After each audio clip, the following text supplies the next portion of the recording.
Draft of 15th five-year plan approved as National People's Congress ends. And United Nations Security Council adopts resolution condemning Iranian strikes.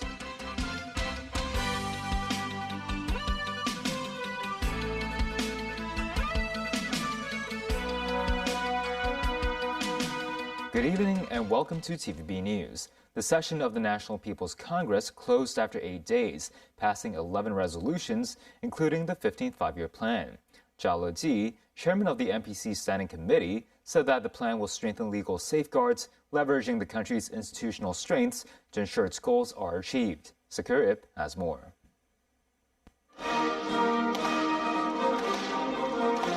The closing ceremony of the National People's Congress section took place at the Great Hall of the People. It was attended by President Xi Jinping and hosted by Zhao Leji, chairman of the NPC Standing Committee. Deputies voted to adopt 11 resolutions, including those on the government work report and the outline of the national 15th five-year plan. The vote resulted in 2,758 in favor, 1 against and 2 abstentions. Zhao stated that the 15th five-year plan represents a crucial governance practice in the course of socialist modernization. He added that the plan will strengthen legal safeguards, leveraging the country's institutional strengths to ensure its goals are achieved. Following the ceremony, the Hong Kong deputies delegation concluded their meeting. Marvin Kwok, head of the delegation, said they would seize the opportunities presented by drafting Hong Kong's five-year plan to ensure alignment with the national strategy. Some deputies see significant potential in the northern metropolis. Alan Young, president of the Greater Bay Area International Information Technology Association, pointed to the importance of establishing an international data center to support large-scale models and artificial intelligence. The northern metropolis is also set to become the home of Hong Kong's third medical school, to be run by HKUST. Professor Nancy Ip, vice president of HKUST, views the northern metropolis as a collaboration platform for local and overseas higher education institutions. The sections of National People's Congress lasted for 8 days, 1 day more than last year. A total of 3 plenary meetings were held to deliberate 11 agenda items, 4 more than last year. Sakurib, TVB News, Beijing. The Israeli military and Iran-backed Hezbollah traded blows as the Middle East war rages on. This comes as an Israeli military spokesman said Hezbollah and Iran are attempting to expand attacks to several areas in Israel. Elsewhere, speaking during a tour of a pharmaceutical plant in Ohio, U.S. President Donald Trump seemingly heralded the conflict as a success for Washington. Daniel Rao tells us more. An interception was seen over Israel's Haifa area as Hezbollah launched dozens of rockets at the north of Israel. One rocket hit a house near the town of Carmiel, causing minor injuries to 2 people, according to Israeli rescue services. Footage released by the Israel Defense Forces showed what it said was strikes on the Lebanese capital Beirut targeting Hezbollah. The IDF said among the targets struck were terrorist infrastructure, weapons storage facilities, central headquarters, and Iran's Islamic Revolutionary Guard Corps Air Force headquarters in Beirut. This comes as an Israeli military spokesman said Hezbollah and Iran are attempting to expand attacks to several areas in Israel. Brigadier General Effie Defrin said the attempt to expand the shooting to many areas in the country is a direct response to the extensive and deep damage and the pressure Israel is exerting on them, and this pressure is increasing day by day. Defrin added Hezbollah is doing everything to assist Iran. The spokesman also threatened Iran's new supreme leader, Mojtaba Khamenei. He said if Khamenei threatens Israel, he is a target for us. Elsewhere, during a tour of a pharmaceutical plant in Ohio, U.S. President Donald Trump seemingly heralded the Middle East conflict as a success for Washington.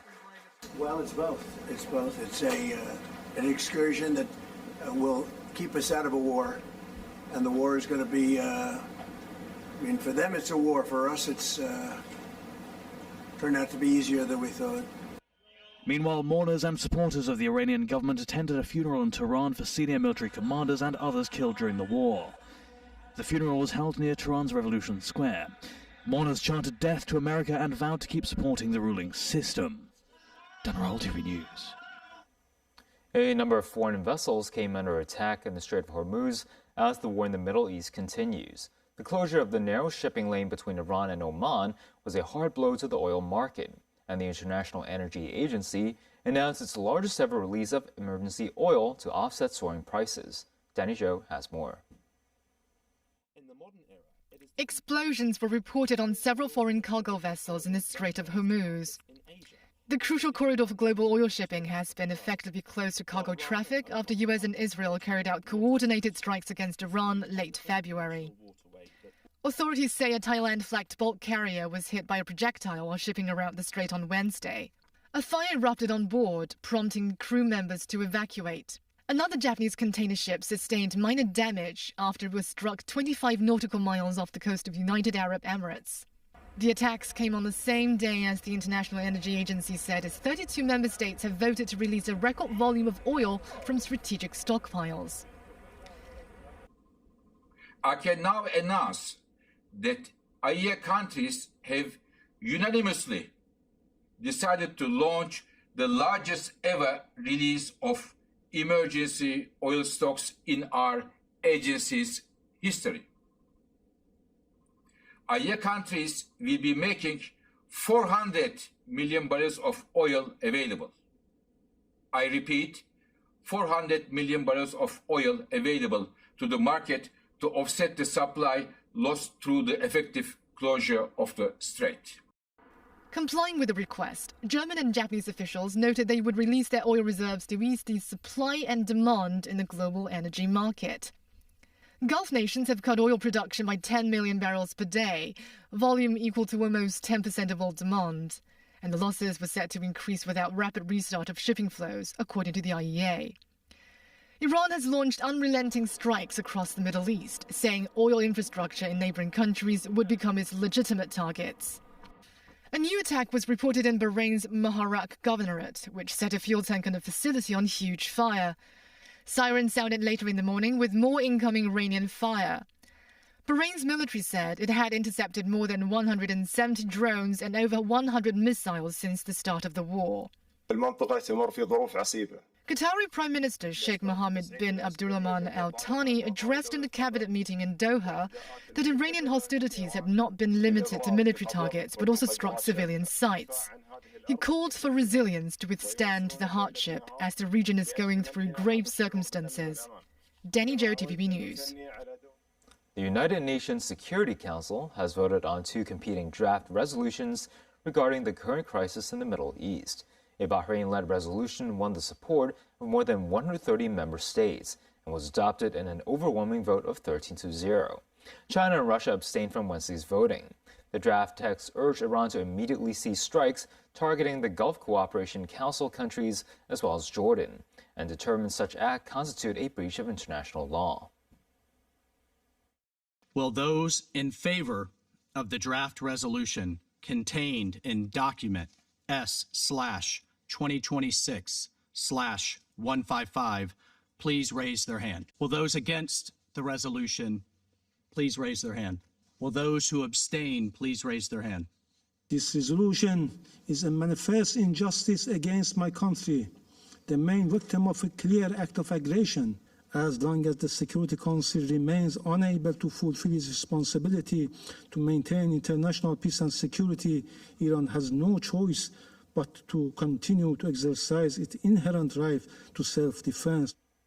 Earlier, the Council rejected a Russian-sponsored proposal condemning Israeli-U.S. attacks and calling on all parties to immediately halt military activities in the region. Chinese envoy Fu Tong expressed regret that the principled and balanced draft was not adopted. He said the Iran war should not have happened, adding it had neither legitimacy nor legal basis, and armed conflicts will only breed new crises. China will continue its efforts to strive for peace, he said.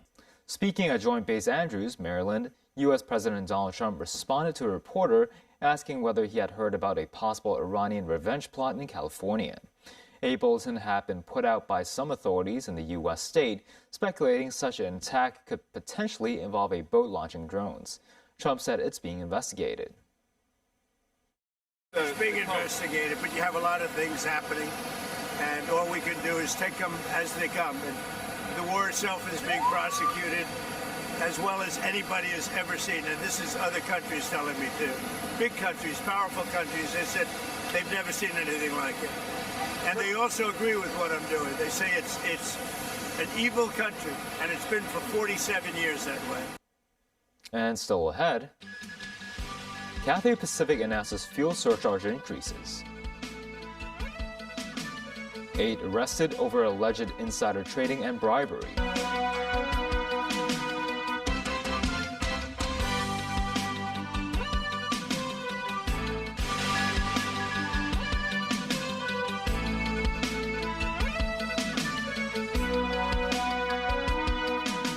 Welcome back. Cathay Pacific and its budget subsidiary, Hong Kong Express, announced that they will raise fuel surcharges on most routes from Wednesday. Starting March 18th, fuel surcharges for short-haul flights will rise from $142 to $290. For medium-haul flights, the charges will increase from $264 to $541, while long-haul flights will be more than double from $569 to $1,164. Fuel surcharges for flights from Hong Kong to the Chinese mainland will remain unchanged at $165. The announcement came the day after its annual results press conference, during which the carrier stated that the jet fuel price has surged amid the ongoing warfare in the Middle East. A joint effort between the Securities and Futures Commission of Hong Kong and the Independent Commission Against Corruption, or ICAC, uncovered a corruption and insider trading scandal with the suspected involvement of a number of hedge fund staff members and executives. The case involved over $300 million, with authorities having arrested 8 people so far. Brokerage Guotai Junan International said SFC and ICAC personnel raided their office on Tuesday, seizing some of their documents. The company said one of their staff was arrested by authorities and was immediately placed on suspension, while stressing that the brokerage's operations will not be affected. The ICAC said it conducted an operation for 2 consecutive days, with the SFC searching some 14 locations, including Guotai Junan's office and the arrested suspects' residences. The 6 men and 2 women, aged between 35 and 60, consist of staff members of 2 brokerages, a senior executive of a hedge fund and an intermediary. They were suspected of money laundering, as well as committing offenses against the Prevention of Bribery Ordinance and Securities and Futures Ordinance.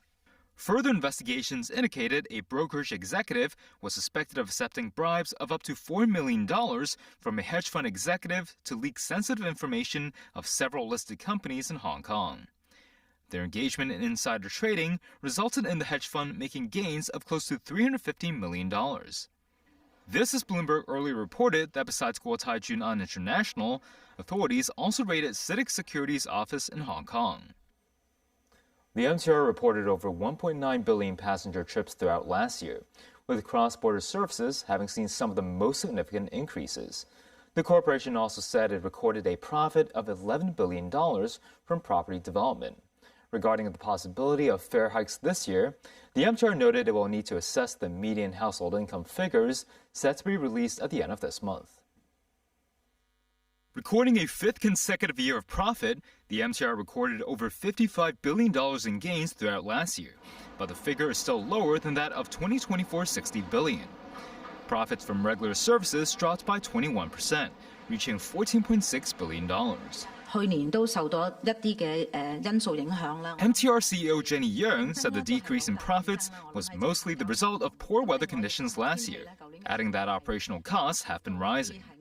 On the total passenger trips throughout 2025, the MTR recorded a figure of 1.9 billion, a rise of 0.3% year-on-year. Local train services saw over 1.5 billion passenger trips, which recorded a 0.5% drop year-on-year. Similar decreases were seen among light rail and bus services. This as high-speed rail experienced a surge in passengers, reaching 31 million passenger trips. Meanwhile, the MTR's property development profits reached $11 billion, a year-on-year increase of 8%. The Consumer Council has received 174 complaints after Taiwanese band Mayday canceled the opening night of their Hong Kong concert series. The band was originally set to perform at Kai Tak Stadium on March 24th, 25th, 27th, and 28th. However, the event organizer announced the cancellation of the first show roughly 2 weeks prior. Affected ticket holders will receive a refund and are offered an option to attend a special 40-minute rehearsal on the 24th for free. The consumer watchdog said most of the complainants were mainlanders who would have to travel to Hong Kong for the concert. As for 5 p.m. today, total claims amounted to $485,333, with $8,000 being the largest single claim. A mainland man who stole more than $42,000 worth of jewelry on a Hong Kong-bound flight from Dubai in July last year has been sentenced to 60 months in prison. The 48-year-old man, who claimed to be unemployed, earlier pleaded guilty to one count of behaving in a disorderly manner on board an aircraft. The case involved the man stealing a female passenger's $24,000 diamond ring and $18,000 watch on board an Emirates flight from Dubai to Hong Kong on July 17th last year. He was caught in the act by another male passenger who notified the cabin crew and subsequently reported the crime to the police. District Judge Josiah Lam said the mainland suspect boarded more than 60 flights traveling to countries such as Turkey, South Korea, and Japan between March 2023 and July 2025, and found his travel patterns irregular. The suspect was unwilling to explain the reason for the irregular flights. Lam condemned the man for being a professional aircraft thief and sentenced him to 60 months in prison. A research team at the Hong Kong Polytechnic University has developed an all-acoustics brain-computer interface system. It offers a non-invasive treatment for patients. An aging population is often accompanied by an increase in age-related disorders, such as Parkinson's disease. Developed by the PolyU, this device featured a transcranial sparse ultrasound array, comprising more than 128 individual transducer elements. It is paired with a custom driving system capable of independently controlling each channel for precise manipulation of the acoustic field. The gear can modulate brain cells by utilizing ultrasound to achieve non-invasive treatment for relieving Parkinsonian symptoms. Mainland Chinese courts have attached greater importance to preventing ecological and environmental damage, according to a judge from the Supreme People's Court, or SPC. Courts at all levels issued 208 bans for ecological protection in 2025. According to the work report delivered by Zhang Jun, SPC president at the second plenary meeting of the fourth session of the 14th National People's Congress on Monday. Wu Zhaoxiang, chief judge of the SPC's Environment and Resource Division, said that in terms of ecological protection, the issuance of these bans in advance is more effective than post-event remedies, as such damage is always irreversible. In terms of post-judgment remedy, the courts regard the determination of a restoration plan as an important part of the trial of public interest litigation cases. These remedies include a regreening, fish stocking, rewilding, and reintroduction. And that's the news. Thanks for watching.